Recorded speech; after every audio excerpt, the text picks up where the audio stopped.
All right. So this is interesting here. It's been a Yeah. long time coming. Yeah, If we a can say, long time, I would say, Charles. or we can say, welcome to Talk Public Health. Actually, I think it's welcome back, Charles. Welcome back to Talk Public Health. Of Yeah. course, of course.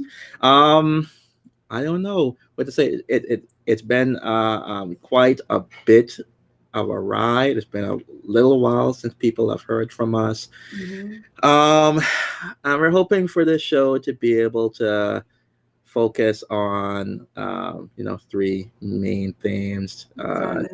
All right. And it's going to be a bit free flowing.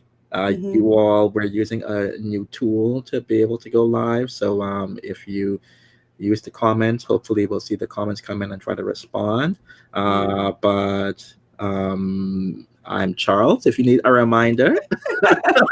I don't think you've changed much, Charles. Like Of nobody needs course. a reminder, so of course. But still, maybe for our new followers. Yes. Yeah. Okay. And we're going to bring in Annie actually as well because I think that it's good to get a brief update on what we've been up to since Exactly. last year. So I'm going to bring in Annie now. It's actually already a year, I guess. So. Hey everyone! Yeah. Hello. Hello, Annie. Hello. Okay. We're keeping this a bit free flowing. Why don't we give a bit of an update of what we've all been up to since last episode, which was over a year, almost a year. I think it was in February. I would say Yeah, February March. last year was our So we didn't hit 1 year. We almost did, but still. Right.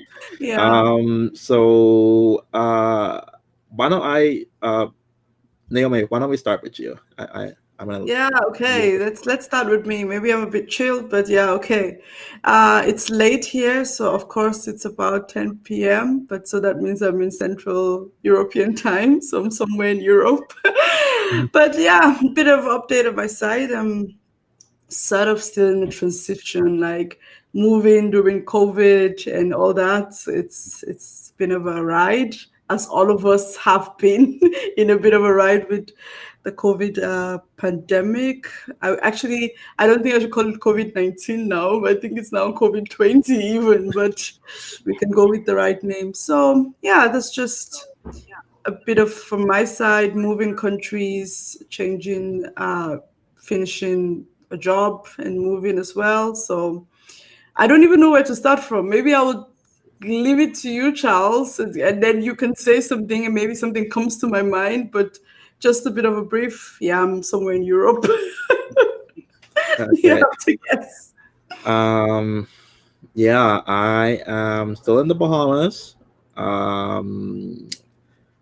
Doing consulting work around climate change. Doing my own consulting as well.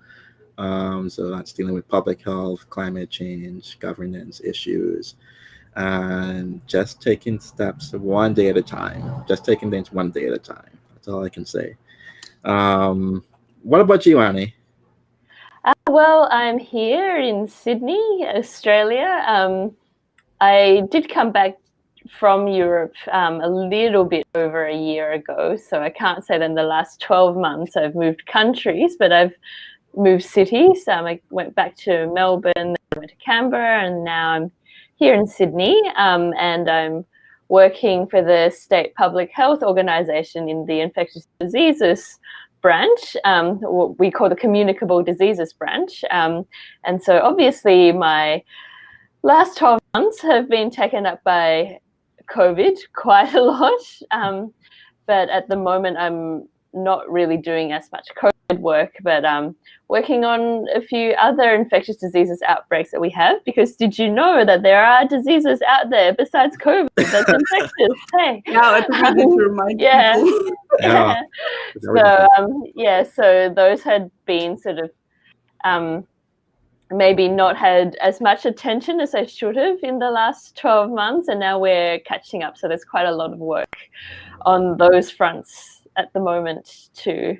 Okay, fantastic. Thank you very much for that, Annie. And I think like it's so important that this first episode is dealing with like recovery and reflecting and relaunching so many different things in terms of our lives, in terms of the podcast, in terms of our daily routine, etc. But of course, we know that what kind of overshadowed things last year was COVID-19 for sure. And we certainly are going to be doing an episode about that. We had some content developed from like last year dealing with COVID-19 that never made it to air. But that's going to be something that you all, as our listeners, are going to be able to enjoy in the month of February. But I guess why don't between the three of us just talk a little bit of what was, I guess, the biggest thing around COVID-19 that kind of like impacted you all? I'm throwing it out there and I'll answer last. So any of you can go. Charles, that's like a trick. I answer last, so it's like, I have time to think. You're throwing it out all day. I think maybe, actually, I will push this question to Annie, because Annie was kind of like really in the front line with COVID, right? And working with that. So maybe let's get a frontline perspective that we can get like draw back and that flow. So over to you, Annie. It's that's interesting thinking about the biggest thing with COVID-19. I don't think I've really even had a chance to reflect on what the biggest thing was. It was, as you said, Naomi, was so the day-to-day response. You know, you arrive at work and you go, well, what do we have today? How many cases do we have? Who are the sort of outbreak population today? And you sort of deal with what you've got to deal with on the day, and the big picture thinking thing. I'm definitely helping with writing reports now about our response. So I've started to think about the bigger picture, and but I think the reflection's going to take a while for me, and it's not done yet. I mean, I'm doing less COVID stuff, but I'm still, you know, my head's still partially there. So I mean, I guess it just took over my life in a very big way. That's a big thing. Yes. Yeah, I guess definitely, but we can't wait for those reflections, because I think it will be quite wild, and I need to just see what that will be. From my side, I would say, it's also been like autopilot mood, you know, like when you are just in a situation, you adapt, you move, you go, and you keep going, right? But I think one of the things I think that, would I say it's a lesson, or that became more clear and more like surprising, is how much you could learn on the go, like things you think you can like not do, or things you looked up to. It's like, okay, even though you're not really sure, you see yourself implementing it. And to maybe paint a clear picture, it's like, as you mentioned, I need those reports and things. It's like collating data from like many sources in a short time and trying to make sense out of it, of nothing nobody really understands. So for me, it was just that letting to do that, or being able to do that on the go, was kind of a bit of what I learned. But I would say, to some extent now, my biggest lesson for the COVID is that you just like, you can't plan, like we just all live in an uncertain like world. So whatever you plan, like just be flexible to adapt, you know. That's like a strong message. Like, just don't hold on too much to things and be flexible. I don't know how better to put that. I still have to reflect, but kind of that's some of the things that keep echoing in my head. So now, Charles, you have the floor. Yeah. For me, I guess I had two experiences. One was being on the I guess policy side of things with COVID, and you know, being on the national task force and trying to help prevent the spread. And the other hand was catching COVID and getting really sick in the latter part of last year. And I mean, there was lots of things to reflect on, like what's important, uh, like what's important in terms of life, what's important in terms of time, um, not taking your health for granted, um, being upset because, like, I've had COVID. That was not like the flu. It I can tell you that I'm a risk adverse person, so I don't recall going anywhere or doing anything that would put me at higher risk for catching COVID. But personally, I felt like I was gonna die. That sounds like very morbid, but like that was the worst feeling I've ever had before in my life. And while I'm very happy that I recovered and don't see any long-term effects, getting back into the swing of things, I definitely felt fatigued, and I noticed it. But I'm feeling better now, and hopefully there's no reinfections that will go on. I'm keeping my fingers crossed for that, and we'll see how things go from here. So that's what I have to say, but more about that in a future episode, or if you want to hear more about that, let us know. Just like comment. I don't have any problem sharing. I tried to share in a personal video, but we'll see where it goes from here. I guess the next. Sorry, no. Go on, Naomi. No. It's just back to you and sharing. Like, for me, it's like I've had like you had COVID, and I think out of like the other people I've met, like you've been one of the closest people I know that had COVID. So, and someone being in the public health community, being able to tell that story, and like going forward with COVID and how you felt. Also, like playing both roles, so outsider and COVID patient role. I think it's important to share that. So that's definitely something to look forward to in an episode coming. And I'm commenting on behalf of the followers that I would like that episode.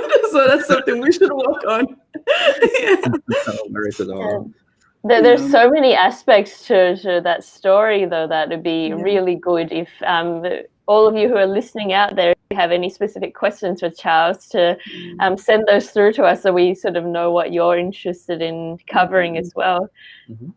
No, definitely. And I have zero problem sharing. So you might be listening to it live or recording. So just let us know. We're going to read through it. We're trying to be very intentional about what we cover this year in our content.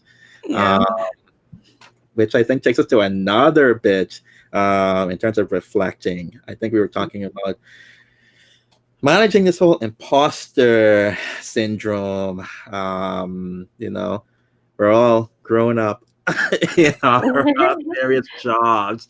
Although I wish I could give back the whole adulting coupon. I don't think that this is what I was told.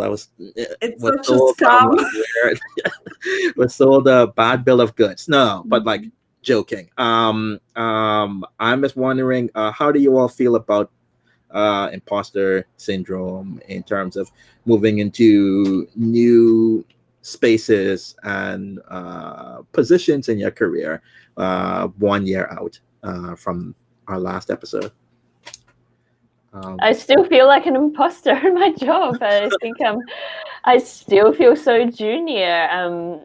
It's probably a good thing about my workplace that there are just so many amazing people here and come to work every day, and it's like, wow, you did what? Sorry. And even just starting here within the first week, having met the chief health officer for the state, and she was having a conversation with me. I'm like, wait, I'm so junior. Are you sure you're wanting to talk to me? Like, I think it's still having those experiences though. Yeah, definitely. I would say it's also about like how much like that hierarchical system in our minds like work, right? It's like I was because of this imposter thing, I was watching a bit of some YouTube videos and learning, and it's like you can see it all over again. Somebody saying like, this is what you're going through, but then you're like, yeah, but you don't get it like that. And it's a matter of like, how the hell this is a worldwide pandemic and I just finished school and like being in this, what are you actually sure? But then gradually you get those comments, as you say, like Annie, for you it was just meeting Yeah. this and you could, she talked to you, so clearly what you're doing was relevant, or just getting that feedback that, oh yeah, what you really contributed made sense, and then you take it in, but as you said, you still feel I'm an imposter, it's not me. So I think that's something we have to maybe get, I wouldn't say get comfortable with, but just know it comes, and learn to navigate it, that it doesn't really hinder you from like doing what you think it's the best thing to do. Yeah. I would say, yeah. Yeah, that's I think it's interesting coming from.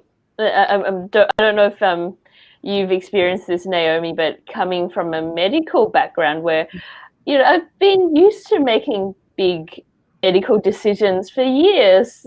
I remember the first time when I first qualified as a doctor, I was so scared of even prescribing paracetamol, writing that on a patient's chart. But I've moved on since then. But coming into public health is still completely different. Like if you put me in a hospital, yeah, sure, I can chart up some pretty heavy drugs for someone if they needed it. But still here in public health, I'm going, oh gosh, am I doing the right thing? Have I just, caused a political uproar with something that I've written?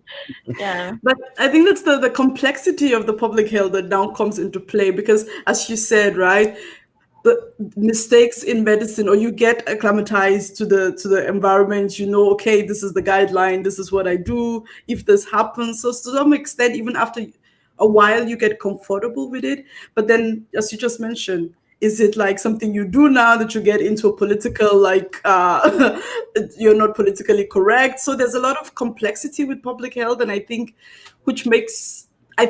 you would never be as I don't know if you would never be, maybe as time goes on with more experience, as we mentioned, we just started. So maybe in the next 10 years, we'll be like very sure of what we are saying. I don't know if you could ever be sure in a pandemic, but yeah, maybe. But to some extent, I would say it's just because we are newbies, but we kind of have the knowledge, but we just need that push more and that more experience to ground ourselves more, kind of.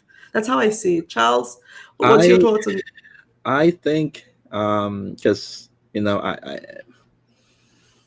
I'm at a place where I've had to start my own business in order to like do public health work and be involved in different consultancies. And one, like, you feel really awesome when you get these roles in this work, but then you also recognize, whoa, that's a serious weight of the responsibility of the work that you're conducting.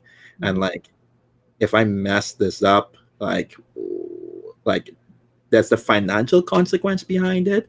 But then like a lot of the stuff that I've been taking on, I'm like, this doesn't just have financial consequences, it has organizational, possibly national or international consequences. And I think getting comfortable, I think that imposter syndrome, I don't think anybody really ever gets over it. But I think I would be concerned if I ever began to lose that sense of responsibility in terms of the decisions that I make. Because that's when I'm like, do I care about this job or role that I'm doing anymore? So I've been trying to find a way to balance that. Some days I'm just like, wow, there's so much on my plate right now. How am I going to balance this? But just having to tell myself, one day at a time, you're here and doing this for a reason. People believe in you for a reason. So just try to take that one day at a time, one step at a time. And I really agree with the point you made on like, sorry, Annie, on the point you made on balance, like balancing it out and seeing that, because if you put it in the sometimes bigger picture is good, but sometimes when you have that big picture, you're like, huh? But when you just take that small thing, you move a step ahead, then gradually you're kind of like, okay, I've been trusted with this task. I can do it. Like just moving forward, as you said, yeah, one step at a time. That's really the best way to go about it. But never getting comfortable, but just knowing that you can do it. And yeah, that's, yeah, over to you, Annie. I was going to ask you, Charles, with your climate change work, you've actually had to represent your entire country in a lot of fora. What has that kind of responsibility felt like for you?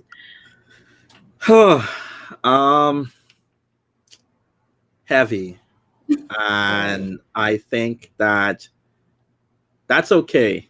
I've had to balance two things.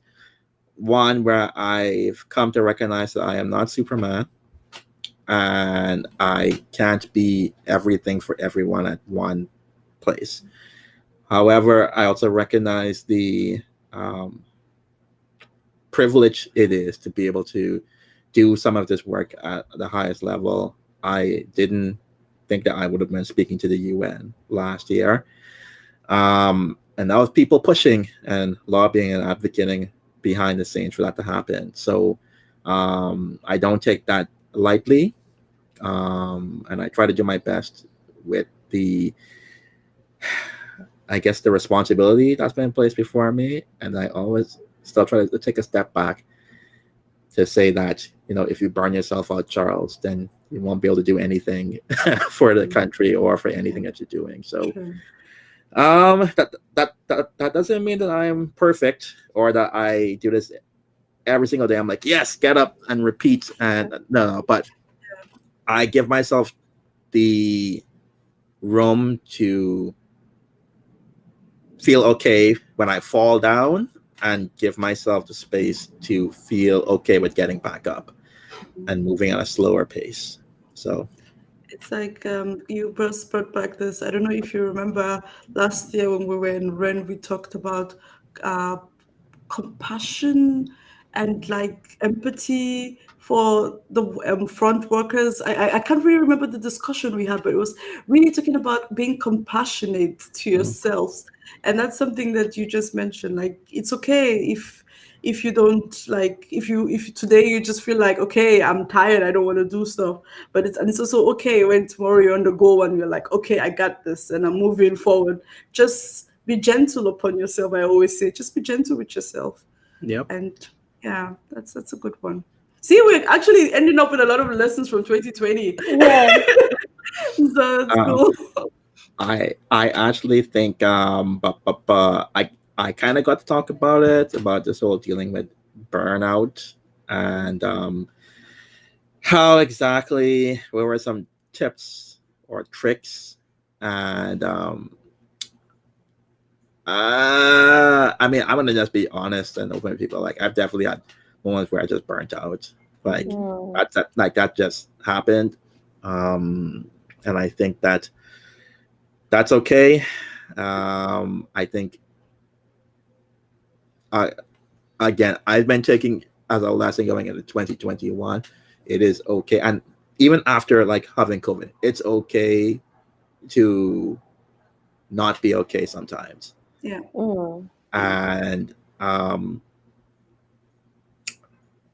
I feel bad because sometimes it means that I'm ignoring people.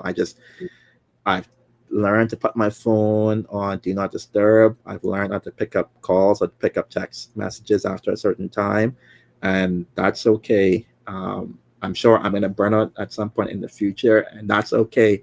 I think you have to give yourself the space to do that because if you don't, then you're gonna feel terrible when you do.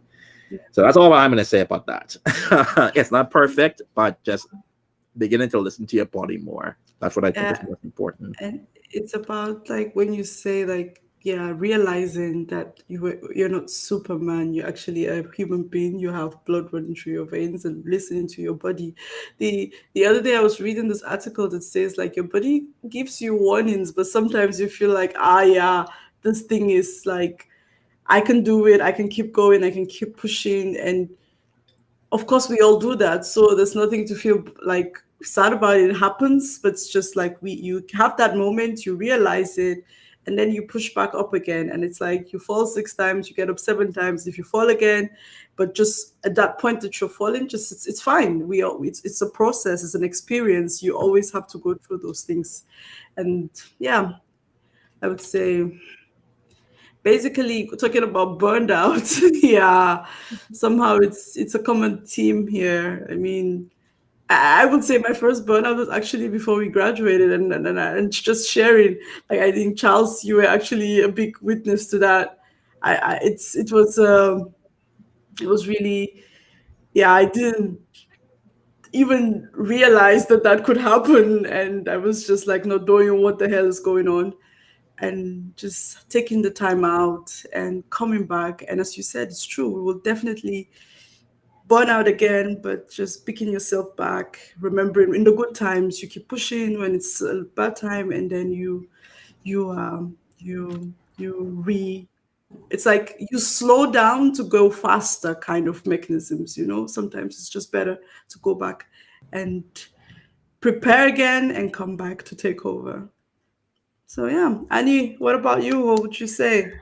I think one thing that I did also learn is the role of other people when you burn out. Like, I mean, obviously it is something that I've experienced as well, but just being able to accept help from other people and to recognize that your support networks are a big part of recovering, and that, like if you don't have to do this alone. When you've burnt yourself out, it's okay to reach out to people and sort of ask for specific things that might help get you going again. And that's been a lesson of 2020, I think. So I see here that our time is beginning to wrap up. Why don't we just I don't know, make people aware of some things that are coming up for this podcast and these channels that you're listening to. I think that Naomi, as well, all of us, it tends to be a repeating thing. Chef Who, the Chef Field World Health Organization simulation, is happening again, and we're looking forward to having that team on to produce an episode with them sometime over the next 10 days. We're gonna go live with them, just like how we're doing now, on Facebook, Twitter, YouTube, and then the podcast stuff will go out through the various channels. So you'll hear what their theme is about and what they're up to. Is there anything else that we want to shout out to our listeners before we wrap up? Oh yeah, there's a couple of other things. So there's our research project Flops, which we started last year with our episodes last year, and this is going to continue this year. We're still in the process of getting a few approvals done for that, but the surveys, the online surveys for our research project will be out. Will be available soon. So we really, really hope that as many listeners of ours can complete those as possible. It would help everyone in the public health sphere learn how to deliver educational content over social media, like over podcasts, the way that we're doing. So that's one thing. And the other thing is that we want to mention our next episode beyond the Chef Who episode as well. So yep. I think that the Chef Who episode is like a 1.5. So yeah. we have our main episode coming up, and I would say we watch out for that. Do we want to spill? Charles, I think you already spilled what the topic will be about. So it is. Go ahead. The next episode will be about COVID, and so it's going to be us reflecting. We made a recording back in March or April of 2020. That's going to be out for you all to listen, but we're going to be doing a bit of commentary ourselves. The recording is a bit long, so we foresee that this will either be broken up into more than one episode, or like we might do one episode and you all can take your time and try and go through it. But it'll be interesting to see what our reflections will be 1 year out from making that recording. So look forward to that. So to give you this timeline so that you know what's going on, Shefu episode sometime in the next 10 days. At the end of February, you're gonna get our episode with us, essentially giving commentary to the episode that we recorded in March. And before that episode, you're gonna have the recording that we actually did, so that you have it. So that's their timeline for stuff coming out. And at some point in there, Flops is also coming. Well, at some point, Flops is gonna come out. We are at the whims of ethical approval. And definitely we'll let you know. So also watch out on our website, everything, like definitely that will be out there when it's out, and social media channels as well. Yes. So yeah, and we're taking it slow this year, just but we are definitely trying to be more consistent. So just to reiterate that, and hopefully we will have a good time this year together. Yeah, and thank you so much for coming back to us. I hope that we all hope that you do continue to tune in and to stick with us, and that we'll make it as interesting for you as possible this year. Yeah, I have nothing more to say other than join us next month for some more Talk Public Health. Sure. All right, everyone. Bye-bye. All right, bye everyone.